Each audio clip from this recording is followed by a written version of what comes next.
Welcome back to the Marketing with ATMA Podcast, where we give you the tips, tools, and strategies you need to be successful. My name is Bryan, and I'll be your host today.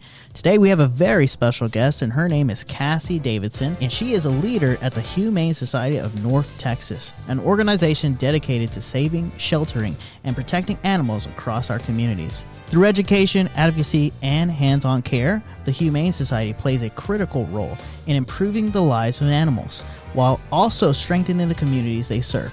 Cassie, welcome to the show. But before we get to the show, we'd like to say thank you to our sponsors. Today's episode is sponsored by NuvoDesk Co-working, the home of Arlington's most accessible production-ready podcast studio. Whether you're launching your first show or leveling up your content game, NuvoDesk gives you a professional studio environment where you can walk in, hit record, and create. But NuvoDesk is more than just a podcast room. It's a fully equipped business hub with private offices, conference rooms, and workshop and event spaces designed to help you host, collaborate, and grow. If you're ready to elevate your brand, your business, or your voice, book your next recording or your next tour at nuvodesk.com. Create here, work here, build here. Today's episode is brought to you by Nuvio, the all-in-one business platform designed to help you build, manage, and scale with confidence. With Nuvio, you can build your own website in minutes, manage all of your leads and customers through a powerful CRM, and if you're in the restaurant industry, you can run your entire operations using Nuvio's modern point-of-sale system. Whether you're a startup, a service provider, or a full-scale restaurant, Nuvio gives you everything you need in one place. Simple, connected, and built to grow with you. Discover why entrepreneurs are switching to Nuvio. Visit Nuvio.com and run your entire business on one platform. Well, welcome back to the ATMA Podcast, and like I said, we have a special guest today, and her name is Cassie. She's with the Humane Society, and thank you for jumping on, Cassie, this podcast. And this podcast is about educating and helping entrepreneurs, organizations, nonprofits, and what it looks like to build, launch, grow, and scale. Now, we do build, launch, grow, scale here in a marketing agency, and building a foundation, launching into the market, growing and nurturing relationships, and scaling. But that could look like different for all kinds of organizations and businesses. And I'm actually excited to talk about your organization because it's a pretty large organization, right? The Humane Society of North Texas. Why don't you introduce yourself and tell us a little bit about what you do and who you are? Sure. I am Cassie Davidson, the Senior Director for Marketing, Communications, and Public Relations at the Humane Society of North Texas. I've been connected to the Humane Society of North Texas since 2017, but I've actually been in animal welfare for 17 years. 17 years, yeah, wow. 17 you must years. really like animals. I do. It's more than liking animals, and we'll probably get into that here in just a little bit. No, absolutely. And so, you've seen our kind of flow, build, launch, grow, scale. We're going to talk about the foundation, what makes a good foundation for an organization. And so what initially drew you personally to be in this space, and what made this mission something you wanted to be a part of? Sure. I would say a lot of people don't realize the Humane Society of North Texas is independently run. We are not owned by the Humane Society of the United States, who has recently rebranded, but that has caused an awful lot of confusion with humane societies around the country. So our Humane Society of North Texas originally started in 1905. I mean, that's over 120 years ago. Wow. And originally started as a women's shelter off of Lancaster Avenue here in Fort Worth. Grew to women and children, and then we knew it was going to be women, children, and their pets coming from really horrific situations.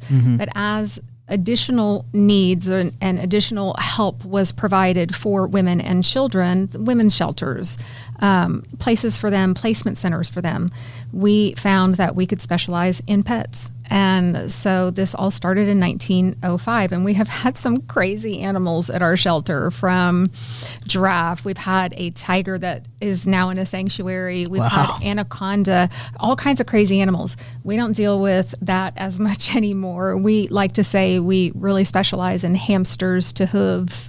Gotcha. And we'll get to that as well. But I think what drew me in was 17 years ago, I hadn't had my twins yet, And I really just wanted to give back to my community. I felt that I've got some extra time. Why don't I go volunteer? And it just started with walking dogs and then helping clean kennels or helping them with offsite adoption events. And it just led to a long-term relationship to where at that point, fast forward 10 years, they were pursuing me to come and actually work for the organization. Okay. But that was never the intent. The goal was always just, I've got to give back to my community. And after I had my twins, I've got to show my children, you have to give back. Let's round you out. We have to have an appreciation for life. Wow. It's funny, you talk about giving back community. You gave with no expectation. And that's recently been a topic in multiple podcasts, multiple conversations we've had. In fact, I'm a part of an organization called BNI, Business Networking International, and their core value is givers gain, right? You have to give before you gain. And I think that's just a foundation of any successful organization. Is most times when you, even nonprofits, profits, it doesn't matter who, if we're going into things with the foundation of me, right, instead of we, or how can I serve, right, then that's where business and organizations fail. Right. It's very, and it's funny because we've had multiple conversations within our organization of you can't be selfish. You have to be selfless. Right. When you're selfless, you'll find out it's one, more rewarding. And then two, all of a sudden things just start to fall in place. Right. So it's very interesting that you didn't go in expecting to be a part of this organization. It just happened. Right. Yeah, organically. And my kids started donating their time as well after school. So it really became just kind of family. Yeah. Truly. That's awesome. So when you think about the early foundation of the organization, what core values have remained consistent over time? I will say one of the things that really drew me to the Humane Society of North Texas was how they wanted to change really the tapestry of what was happening in animal welfare. When I started back in 2017, it's called a live release rate. And what that means, all shelters, all municipalities, all nonprofit shelters have this. It's the percentage of how many pets are leaving your shelter alive. Are you euthanizing for space? Are you euthanizing for behavior? What are the causes here? And there was a time back, again, 2017 timeframe where we had a new president that had just come on to the Humane Society of North Texas. And, she was unsettled. She was not good with what she was seeing in such a low live release rate. Like, how can we operate like this but still serve our community? And so she brought me on within her first year. And I think that it is not a person, it is a team of dedicated leaders that have changed really the tapestry of the Humane Society of North Texas. And I say that because we have sustained a 97% live release rate for years. And that does not happen overnight. That is hard work. That is a lot of partnerships. That is a lot of animal movement. And there is absolutely a business side to an animal shelter. And so that's the space I work in. Wow.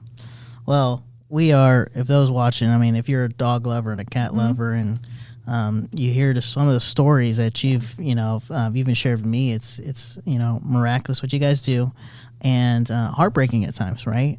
But there's a sense of hope that you guys bring to saying, hey, there are people out there that are willing to step up and help with these overcrowded shelters that, you don't want to see any animal be put down when they don't need to be, right?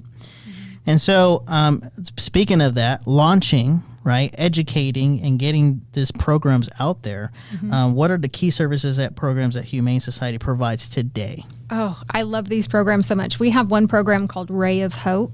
It is a program dedicated to senior citizens' pets, and it is no cost. So what we do is every week we have scheduled appointments for our senior citizens, low-income senior citizens in the community, and we take care of their pets so that they don't end up surrendered in a shelter. Research has shown that seniors with pets are living longer, more fulfilled lives. They're actually getting up out of bed. They're walking. They have something to take care of, something to love. They've got companionship.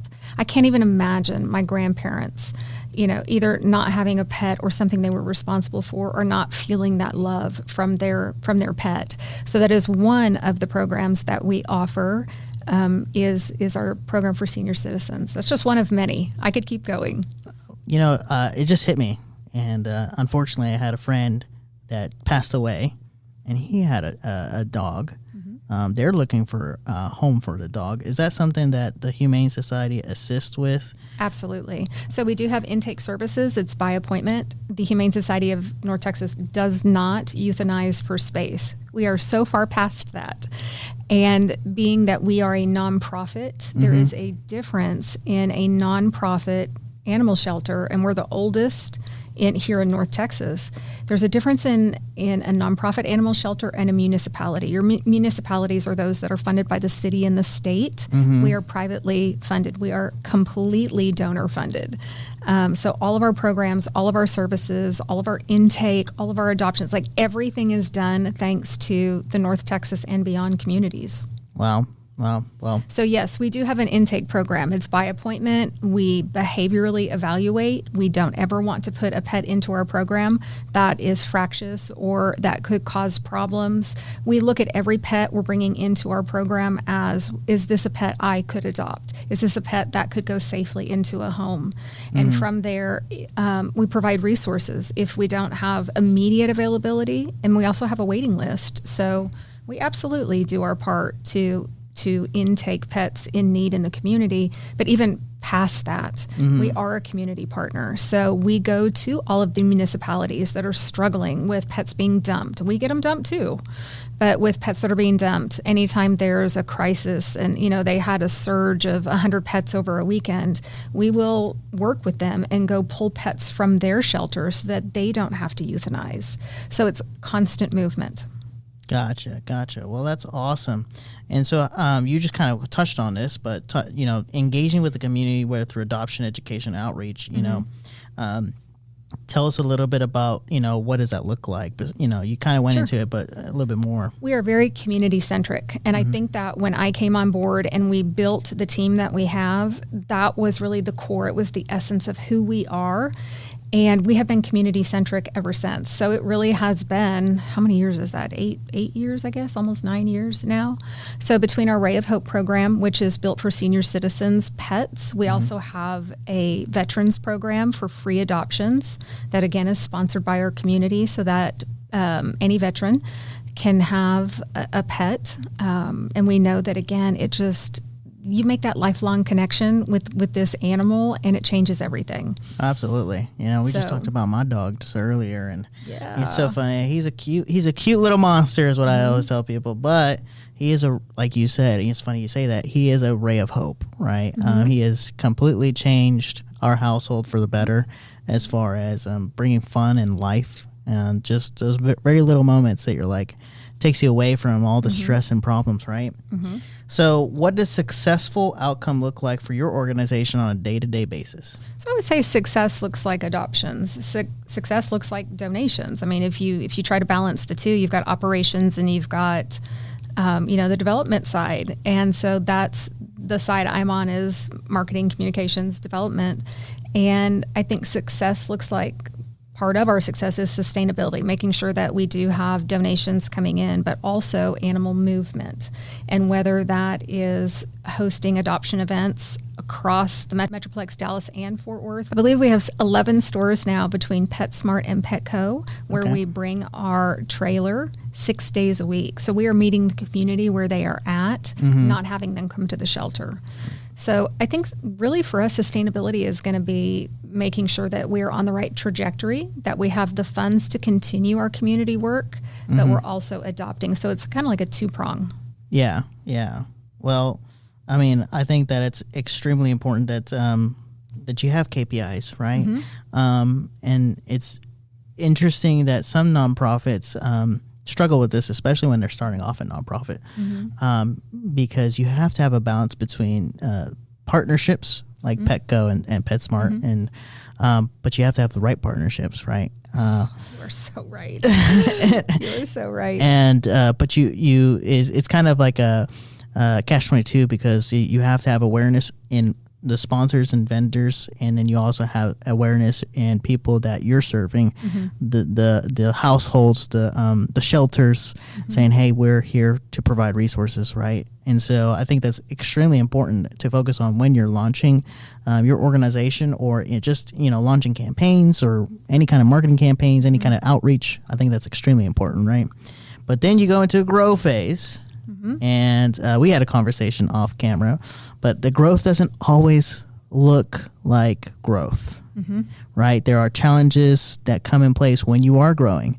So can you tell us some of the biggest challenges you've gone through with the Humane Society, and how did you overcome that? Sure. I think that because we have grown really for a nonprofit at a rapid rate with all of the programs that we're offering to the community that are either low cost or no cost. So kind of the theme around our department is, if you're going to fail, fail fast. So, working in a digital world, it's easy to correct or pivot. But I think that for us, the growth aspect of this is we're forward thinking, and just in that business model alone, we are constantly brainstorming, constantly dreaming up ways, listening to the community. What is their immediate need? What are they looking for? Now, we can't provide everything to everyone, but we certainly do our part to support the greater community. Right. And how does balancing growing demand services when available resources, what does that look like? So again, I think that's going to look like we have an entire department that is fundraising for us. So, funds are essential for everything that we do because we don't receive city or state funding. And with a lot of nonprofits, any other animal welfare nonprofit, it is really, really hard to get it off the ground because you are funded privately. And so our greatest challenges, as you mentioned, have been just making sure we have the right partnerships. And we have been very, very blessed in our current relationships. I can remember years ago we would partner, and it just was not a good fit for both. We want to give and take equally, and it just was not a good fit. And so, like I said, we're going to fail fast, right? So we learn and we grow from that. But we're on track now. When you talk about the KPIs, I mean, that's fundamental to what we do because there is a business side to an animal shelter, and we have to stay on top of it. It's so you just brought up another key point that I've done plenty of workshops on this, but this goes, and I just did a social media post this morning about this. The 5 pillars of business or organization or any, I always tell people there are really 5 things, and I like to keep it 5 so we can keep it on one hand. Okay. It's easy to remember. But when starting a nonprofit or a business or anything, we got to take a look at 5 things, which is legal, finance, marketing, sales, and operations, right? And what a lot of organizations struggle with is keeping those departments separate but working together. And so, when growing, like you just said it yourself, you have a team that really is your sales force, right? That's out there going out, getting partnerships, getting funding. Then you have a marketing team that's going out, outreaching, building awareness, letting people engage, right? Sure. Obviously, in internal operations. But you just said it yourself. You have to have funding and finance, right? And so I think a lot of people, they want the marketing, the sales, and operations, but they have to realize there's got to be funds, and either you got to go get it somewhere, right? In this case, whether that's outreach, grants, things of that nature, but there's got to be funding involved to help you scale the way you want, right? For sure. In the way that when you talk about marketing, there is such a difference in the way that a for-profit would market versus a nonprofit. I mean, I don't want to name drop. Can I name drop?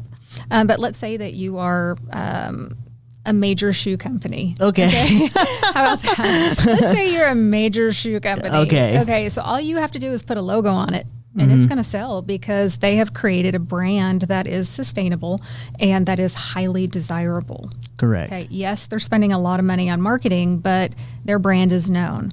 When you look at a nonprofit and you look at us in particular as an animal shelter, our product happens to be pets or programs. And so, I'm not trying to minimize the value of our pets or our programs. I'm just saying in the marketing world, you market differently. Correct. Major shoe companies, literally all they have to do is showcase a logo and it sells. We have to market based on emotion and community and what we are giving back. And in order to give back, we have to receive. Yeah. So we definitely have a strategy in place that has worked very well for us. And we just see it, just as you said, when you scale like this, we just see it continuing to grow. Yeah. So, it's because you kind of just opened the window for me. So you just, and when it comes to marketing, like you said, there's different types of marketing. And the misconception is that branding, marketing, advertising, all of this is the same, and it's not.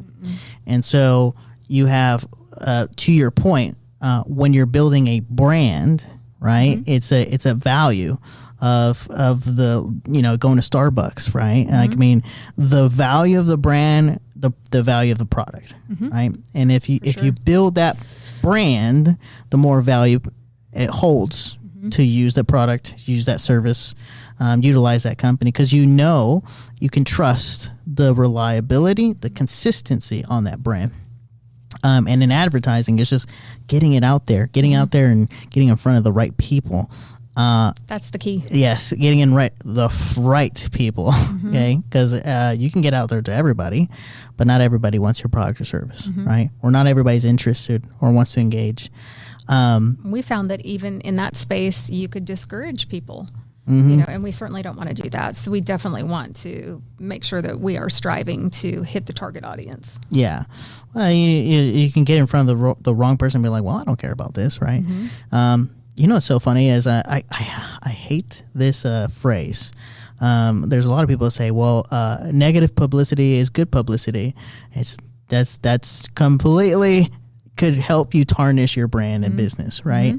How you navigate negative exposure tells you a lot about your business, and you could flip the switch. But that goes to the story side of it, the story of and your brand itself, right? Who you are on a core level as an organization. So I just think it's interesting because when we take a look at marketing advertising, it's not simple, right? I mean, you've been doing this a long time. You're the PR person. You've been doing marketing. I mean, you've gone through ups and downs with marketing. I mean, for sure. Can you tell us a little bit about like your experience with that? I mean, I would say that one thing that we have been steadfast with is we are transparent. And I think some people may argue and say, well, you shouldn't, show the belly of the beast. Well, why not? We have nothing. We're not hiding anything from anyone. All of our financials are public record. So if you have a question and I don't have the answer, I'm going to find it for you. I'm not going to try and persuade you one way or another. I mean, again, when you work in a PR world, of course, you want to be able to move the needle in the right direction. However, I think that there is something that should be acknowledged in truth telling. We have become the industry leader. We are contacted by all the local radio, TV stations as experts. And even if they know that we can't provide an answer, they'll call me and say, hey, we need to do a story on this. Do you know anybody? And I think that lends itself to the transparency that we have maintained for years, ever since I came on. I think that's another just very genuine part of the Humane Society of North Texas is we answer questions. Yeah. So I think it was 2 years ago, I did a podcast, but I was interviewing my Gen Z interns, and they have a phrase, and it says, be real, right? And I think that that's becoming more and more, and especially now with AI, nobody wants fake anymore, right? And, organizations and businesses, they're like, well, this AI is taking over. Yes, but you got to be careful because just because AI is going to help you simplify things, it doesn't take away the authenticity that's needed and required to talk to a human being, right? And so, and I'm not saying that, I mean, I use AI. I use AI all the time. Our organization uses AI, but there's a time and place to use AI, right? Well, and I'll tell you, we tell our interns with our internship program, people say all the time, like, AI is going to take over the world. Oh my gosh, so many people are going to lose jobs because of AI. And I don't want to get in trouble for saying this is just personal opinion, but I don't feel like AI, I haven't read, I'm not convinced AI is going to take over the world. I do feel that people who understand AI will be the ones that are the game changers. And so we have started integrating AI for a while now into a lot of our processes as well. Yeah, I think it's I think of it because it goes straight into this next section here is a scale, right? And so scale, what is scaling all about? Well, when we talk about scaling in marketing, we're talking about building the conveyor belt. Well, that's what AI is going to help us with. Yes. You know, you've built the foundation, hopefully, with your organization, with your people, with your product, with your service. But once you're in the scale phase, now we can talk. Now we can talk about all this technology that's out there that can help us build this conveyor belt. Now, before we get off topic, though, scaling for a nonprofit and organization does look different, right? In a nonprofit, expansion, vision, and community leadership is key, right? So, what does scaling impact look like for the Humane Society? I think that we're dreamers, and so we have a lot of programs that we want to bake up and put into the community. But again, without funding, it's not sustainable. So we do all the footwork ahead of time. So for us to scale, we are testing. So we are testing programs for the community, testing ways that we are communicating with the general public, testing adoption, ways to better adopt platforms that people might be using to find their perfect pet. And then from there, we are adjusting. And I think that that's really what will move the needle for us. That's so funny you say testing, and you know, when people think testing, they only think, oh, maybe a software or website. I mean, you guys are testing programs, and you know, it's we're testing getting people. feedback. Exactly, Testing people. That's what it boils down to, right? Yeah. And we are very community centric, but we're also, you know, I want the relational equity. So for me personally, that is what I focus on is really just having that equity with everyone that I work with. Yeah. And so, you know, what are some of the goals this, you know, next few years, and how you continue to expand your reach for the Humane Society? I think some of the goals for the next few years are we really need a new shelter. I mean, it's been 120 years. So I think that we have outgrown it. And although we have several city blocks of all of our shelter programs and our clinic and our cruelty building, a lot of people don't realize we actually have a humane investigations department working with 7 counties. We do a lot, and so we need to create a capital campaign. So that's what we're working towards now, is finding the land that we could build on here in Fort Worth. And then from there, we want to build out a nice, beautiful shelter that can intake more, that can support more community, that can really sustain our programs. That's awesome. Well, not just a new shelter, but you recently started an equine ranch. Our equine ranch is actually 10 years old. Oh, okay. 10 years old. We have actually rehomed over 1,000 horses over the last 10 years, but we have the only equine ranch in North Texas that rescues through cruelty, rehabilitates, and rehomes. We are the only large scale. We're the only one. Yeah, I had to get educated when I was doing research on the equine ranch, right? Luckily, we worked with a Western, manufacturing company, so we kind of have the ins and outs of, how people that are in the Western world and how they communicate. It's hot right now. Oh, yes, it is. Such a hot, it's a hot button. It is, and it's growing. Yeah, right? But with our equine ranch, we're increasing, almost doubling our capacity for this ranch. So being around for 10 years, and we're going through a redevelopment right now. We received an incredible grant to be able to do this. So we're going to be building like a community center like barn-dominium style, where we will be able to actually educate the public. But even at our equine ranch, we have programs, and one program that is completely no cost is the wellness program for anyone struggling with PTSD or with cancer or survivors of. And so just based on the human horse connection, you can schedule times to go out to the ranch and work with our lead trainer and just have that work on that bond together. It is powerful. And that's what I was about to say. Those who are not educated on what an equine ranch is horses, okay? It's horses, yeah. Yeah, absolutely. And so And a lot of people, if for those who aren't into the Western world, that it's a horse ranch, and you have lots of horses. You also have a mammoth. We have a mammoth donkey. She's like, yeah. We have a mammoth donkey. His name is Zeb, and he is enormous. If you've never seen a mammoth donkey, it's worth just coming out to the ranch just to, meet some of the horses. And right now our capacity is down because we are restructuring our pastures. But I think that just coming out for a visit and seeing what it's all about, like I said, we're going to double our capacity, 25 to 35 up to 60 horses that we can then intake, rescue, rehabilitate, and rehome. But Zeb is our mascot. He's not going anywhere. There you go. He is huge. It catches people off guard, but he is huge. I've seen pictures, and I'm like, that is a whole 2 people right there. Yeah. Well, Cassie, thank you for coming on to the Marketer with ATMA podcast, and thank you for educating us. I mean, HSNT, Humane Society of North Texas. You guys have been here since 1905. 1905. See, and even though you've been in organization for that long, there's still opportunity to build, launch, grow, and scale in different capacities. So those listening, we thank you for joining us and joining Cassie and I on this venture to talk about the Humane Society of North Texas. Where can we find the Humane Society of North Texas, by the way? We have a fabulous website. So hsnt.org is our website. All of our programs, all of our services, all of our pets, everything is one-stop shop.